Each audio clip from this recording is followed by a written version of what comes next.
Welcome to the two travelers in Mexico. Hi guys, two travelers here in Mexico, not traveling. Today we're going to do some more Q&As, and we're going to do one from Pam, and she asked, should you keep your Medicare if you're in Mexico? That is a choice matter. Some people do. They go back to the States to have whatever done. But some people keep it and some people don't. Now remember, with your Medicare, there's your Medicare and then there's usually a supplement that goes with it. So I think you're going to be paying at least $300, maybe even $500 a month if you do keep it. But that's a choice matter. And then you want to take your second question? Yeah, she also asked, if you cancel your Medicare coverage, can you get it back? And the answer is possibly. You can always cancel your Medicare insurance. The problem is that if you try to reapply for it, you could be subjected to underwriting. Again, your insurance company just could say no. And then you have to have your supplemental again. So, it depends on if Medicare will take you back going through underwriting, because underwriting can always deny you, and then you have to pick up a supplemental, and it's kind of the same thing. Will they also deny you, or will they let you right back in?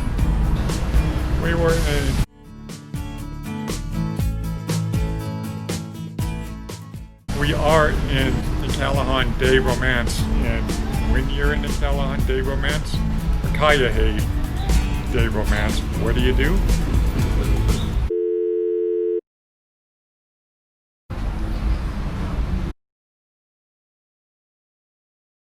Okay, our next question that we're going to answer is also from Pam, and she wants to know about Social Security. Do you need to notify them, and why when you move abroad? Yes, you do need to notify them.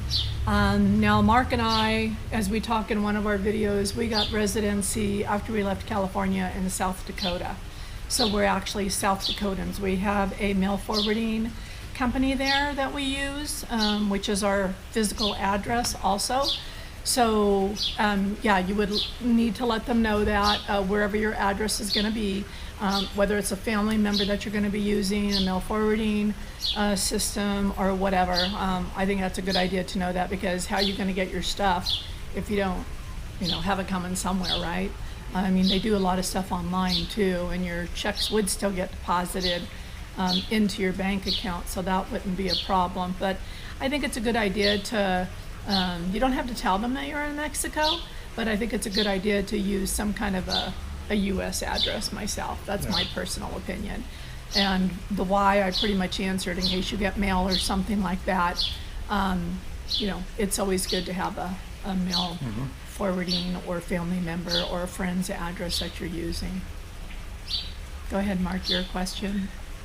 My question is about jury duty. What do we do to handle that? Well, we haven't been called to jury duty yet, but at least in South Dakota, and I think a lot of other states too, if you receive a notice, you can just call them and tell them you're out of the country, and they may at some point want you to reschedule for another time, or they just dismiss it altogether. Our next question is from Julie, and she asks, have we considered relocating to Merida? And the answer for that, for both Mark and I, is basically no. It gets pretty hot there, where a lot of people don't go out until, they usually go out early morning, and they'll go inside and stay in there and during the heat of the day, and then they'll come out during the evening hours.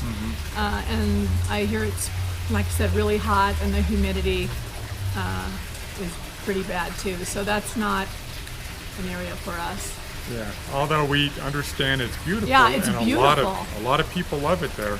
So, We would probably visit, not in the hot time. Yeah. But to live there, I don't think that's on our list, but to visit, definitely it's on our bucket list. Yeah.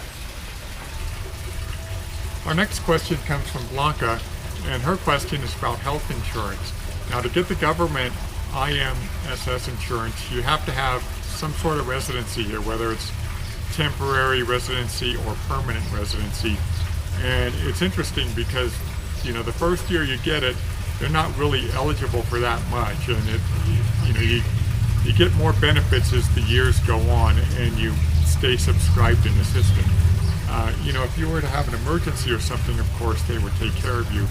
But for a lot of the other stuff, you know, you just have to build up. You have to accrue some seniority, I guess, in the system to be eligible for more benefits. Right. That's my understanding, is that they don't. You get it.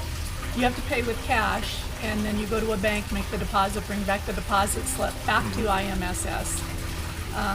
But also just know that they can still deny you after you've paid that money. Yeah. And there's nothing you can do about it. And you don't get the money back. Right, you don't get your money back. There's no refund. So Yeah. it's a crapshoot. Right. We did a video about that, a complete video about that, and I'll include that in the description. Also, we got private insurance here in Morelia. Right. So we have both. And so, you know, we would probably use the private insurance first before IMSS. And that's through Victoria. Victoria is a hospital here near us where we live. And so we have both to cover us. I guess the IMSS, if there's an emergency, and they would take you. But it's not for, like, you know, regular surgeries that you would need. Yeah, no elective surgeries or Yeah, anything like that. they really want you to be in it, I think, about 3 years before you really start utilizing it.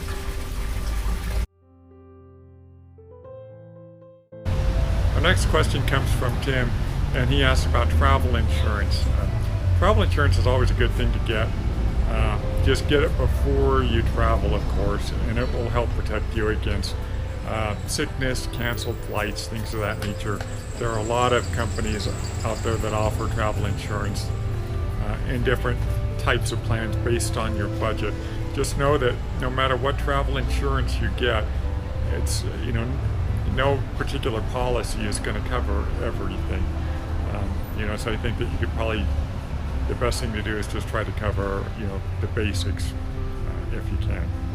And Mark and I did not do travel insurance when we came to Mexico because we knew that we were get the private insurance, and we weren't sure about the IMSS, but we did get the government insurance also at that time. So no, we normally don't do that. It's probably a good idea too, but I guess there's two different kind of people, and we're the opposite ones. Shauna asks, how do you manage your driver's license, and can you drive a foreign plated car with a Mexican driver's license? You can drive on your United States license here in Mexico. You can drive a foreign plated car with a Mexican driver's license here in Mexico. The caveat is that if you are a permanent resident, you cannot drive a foreign plated car. When you're here, you should get Mexican insurance, Mexican auto insurance to cover you while you're driving. We applied for that and got it in while we were still in the United States, so we had it the minute that we crossed the border. We changed our driver's license to South Dakota when we set up all that process. So we're actually on South Dakota's driver's licenses here, which you only have to renew every 5 years. So, Steve from Fargo, North Dakota asks, can I get a cross-dressing dummy in Mexico, or do I have to bring my own? Well, Steve, there's your answer. Now, Steve's wife asks, is it possible to get a quickie Mexican divorce in Mexico? Obviously it is, and by the way, that's kind of awkward. Our next question comes from Blanca, and she asks, what are the requirements for residency in Mexico? And what we discovered is it seems to vary consulate by consulate in terms of the monthly income that you have to have, or even the money in the bank that you have to have. Now, for us, I believe it was about $1,600. I think it was 1,600, and yeah.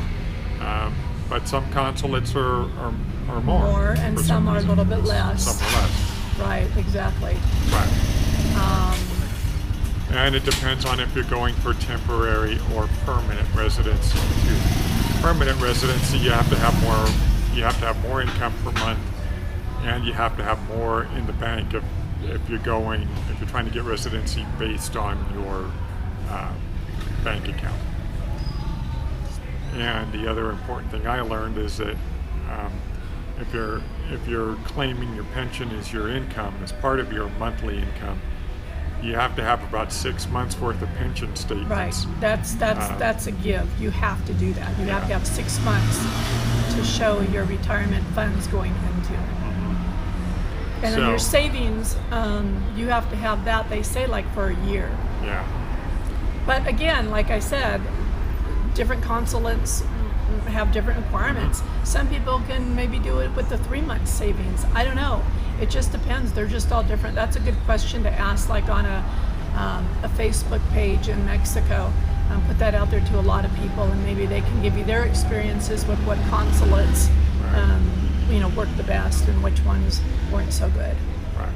And the other thing to do is to contact the consulate that you're thinking of going to, or looking it up on the website to see what the requirements are. And I'll include a link to that, to the government website, in the comments or in the description below. Okay, the last one. I thought Mark was going to take it. That was your question. The last question is by the same person, and they're asking also, is it safe here? I think Mexico is absolutely safe. I mean, look what's going on right now in the United States, and you tell me, would you rather have possible cartels that usually don't harm you in any way because you're not associated with drugs, and you're probably not your friends that you hang out with, so you're good there? Or do you want to deal with all these riots and the craziness that's happening in the United States right now? I think Mexico's a much better choice. Mark and I moved here 7 months ago, and we're so glad that we did. And we feel very safe. We walk at night, no problem. We mentioned that before in another video. We walk like 9:30, 10:30 at night, and we've never felt unsafe at all. To be very clear here, our hearts go out to the people in the U.S. that are being affected by everything that's going on there. Awful. We hope that somehow, by the grace of God, there's some healing there, something, and people can kind of come together and coexist and be happy. This division is just crazy right now. The separation is just awful. If you like what we're doing, please subscribe and hit the bell, click the bell, ding the bell if you like what we're doing, like Mark says, and you'll be notified every time that we put out a new video, and you can follow us on our videos to see what we're doing, where we're at, what's happening, what kind of mistakes we're making, what we find out in Mexico.